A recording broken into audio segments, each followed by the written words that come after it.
Tropic of cancer প্রায় ভারতের মধ্য দিয়ে অবস্থান করেছে। ভারতের মাঝ বরাবর এই রেখা অঙ্কিত হয়েছে। এই রেখার উত্তর দিকটি হচ্ছে সাবট্রপিক্যাল জোন এবং দক্ষিণ দিকটি হচ্ছে ট্রপিক্যাল জোন। এটি ভারতকে প্রায় দুটি ভাগে ভাগ করেছে এবং এর উত্তর দিকটা হচ্ছে ট্রপিক্যাল জোন এবং উত্তর দিকটা হচ্ছে সাবট্রপিক্যাল জোন এবং দক্ষিণ দিকটা হচ্ছে ট্রপিক্যাল জোন।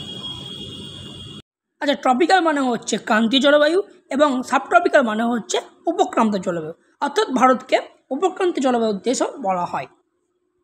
এবার আমরা দেখে নেব কোন কোন রাজ্যের উপর দিয়ে ট্রপিক অফ ক্যান্সার গিয়েছে। প্রথমে দেখে নেব আমরা গুজরাট, সেকেন্ডে রাজস্থান, মধ্যপ্রদেশ, ছত্তিশগড়, ঝাড়খণ্ড, ওয়েস্ট বেঙ্গল, ত্রিপুরা ও মিজোরাম, মানে টোটাল 8টি স্টেটের উপর দিয়ে আমাদের ট্রপিক অফ ক্যান্সার গিয়েছে। এবার আমরা একটা ইম্পর্টেন্ট ফ্যাক্টস বা ইন্টারেস্টিং ফ্যাক্ট জেনে নেব। দ্য সিটি অফ উদয়পুর, রাজস্থানের শহর Udaipur is very close of the Tropic of Cancer. ঠিক আছে,